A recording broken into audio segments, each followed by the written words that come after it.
Hello, नमस्कार सखींनो. उज्ज्वलाच kitchen कट्ट्यामध्ये आपल्या सर्वांचं मनापासून स्वागत. हे बघा, आज आपण हा पदार्थ बनवणार आहोत. तर हे पहा, आज आपण ही रेसिपी करणार आहोत लिंबाचं लोणचं. त्यासाठी चांगलं मी गरम पाणी करून घेतलं होतं कडक. त्यामध्ये हे 4 लिंब 10 मिनिटं झालेली आहेत, भिजत ठेवलेले आहेत. कारण मी थोडंसं लोणचं करून दाखवणार आहे, कारण ऑलरेडी घरामध्ये लोणचं आहे, त्यामुळे मी थोडंसंच बनवून दाखवते तुम्हाला 4 लिंबाचं. एकदम टेस्टी असं छान लागतं. तर बघा, आता हे गरम पाण्यातून मी काढून घेते.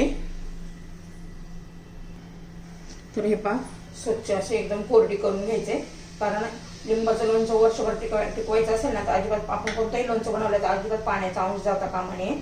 तर एकदम मी अशी स्वच्छ कोरडी करून घेतलेली आहे. आता आपण ती लिंब चिरून घेऊया आणि त्यातल्या सगळ्या बिया काढून घ्यायच्यात. बी अजिबात जाता कामा नये, नाही तर जरासं कडवट लागतं. त्यासाठी असं थोडंसं दाबलं ना, तर त्यातल्या लिंबाचं बिया आपोआप निघतात बघा, मस्त पटकन निघतात.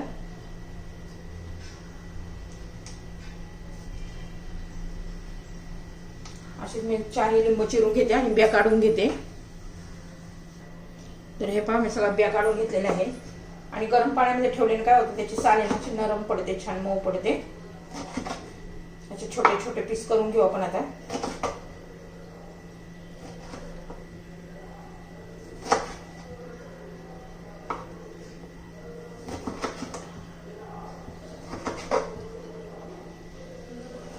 असे रसदार लिंब घ्यायचे.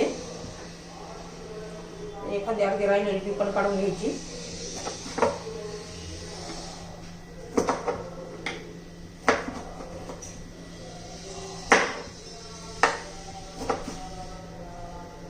आणि गुळच घालायचा आहे साखरेच्या ऐवजी.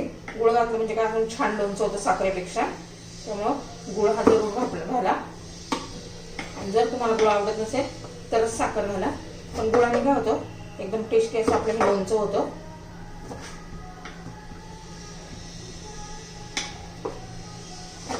आता हे आपलं कापून झालेलं आहे थोडी बघा. आता एक मिक्सरचं भांडं घ्यायचंय.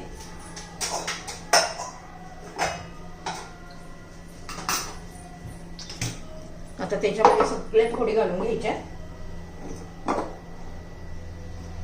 आता हे मिक्सर मध्ये मी बारीक करून घेते. एकदम पेस्ट अशी नाही करायची. तर हे पहा, आपलं आता बारीक करून झालेलं आहे बघा, अशा या पद्धतीने. आता मी एका वाटीमध्ये काढून घेते, म्हणजे परफेक्ट माप आपल्याला कळतं.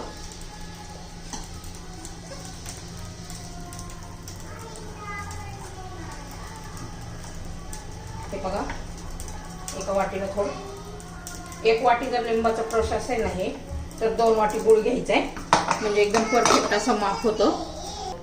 तर हे पहा, कढई गरम झालेली आहे. आपण त्याच्यात आता 1 वाटी लिंबाचा झालेला आहे रस, बारीक केलेला आहे होते. आणि 2 वाटी आपल्याला गुळ घ्यायचा आहे.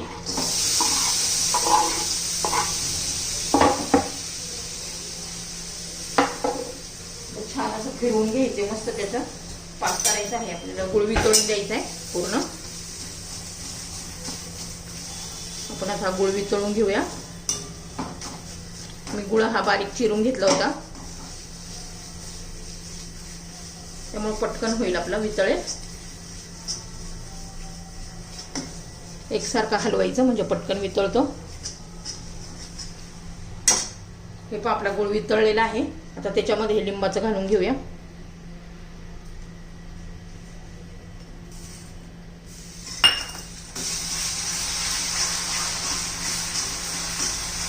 छान असं आता शिजू द्यायचं आहे आपल्याला. हे चांगलं शिजवलं ना, तर म्हणजे वर्षभर टिकतं. एकसारखं हलवत राहायचंय. 5-1 मिनिटं तरी शिजून द्यावी लागेल. गुळाने कलर पण छान येतो आपल्याला ह्या लोणच्याला. त्याच्यात थोडंसं जिरं घालायचंय, त्याने पण छान चव येते. वाटलंच तर तुम्हाला जिरं पावडर पण करून घालू शकता, पण मी अख्खं जिरं घातले, मला आवडतं तसं.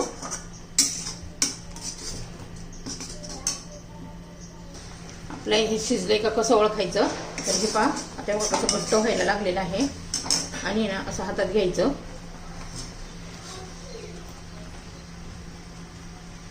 हे बघा, असं पाक झालेला आहे ना, एक तार आलेली पहा. म्हणजे आपलं झालं असं समजायचं आहे. त्याच्यामध्ये आता चवीपुरतं मीठ घालून घेऊया.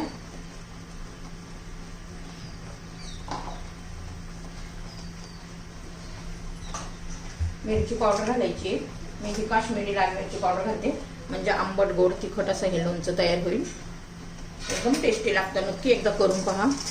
आणि आपल्या आरोग्यासाठी तर लिंबू हे खूप चांगलं असते. अजून थोडंसं असं घट्ट होऊ देऊया. 1-2 मिनटं अजून शिजून देऊया. म्हणजे आपलं हे लिंबाचं लोणचं तयार आहे. वर्षभर टिकणारं हे लोणचं आहे. तुम्हाला जर माझी लोणच्याची रेसिपी आवडली तर लाईक, शेअर आणि सबस्क्राईब नक्की करा.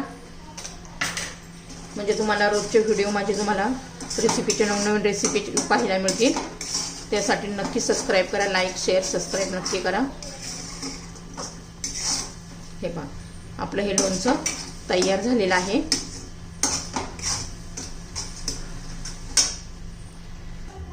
तर हे पहा आम्ही आता गॅस बंद केलेला आहे. आपण काढून घेऊया एका भांड्यामध्ये आता. तर हे पहा मी एका भांड्यामध्ये वाटीमध्ये काढून घेते आणि थंड झालं का काचेच्या बरणीमध्ये ठेवायचं.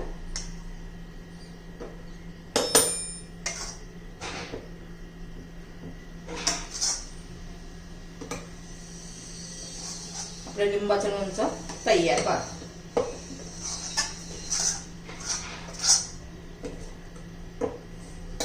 लिंबाचं लोणचं तयार. बघा किती भारी दिसतंय आणि चवीला पण तेवढंच छान लागतंय.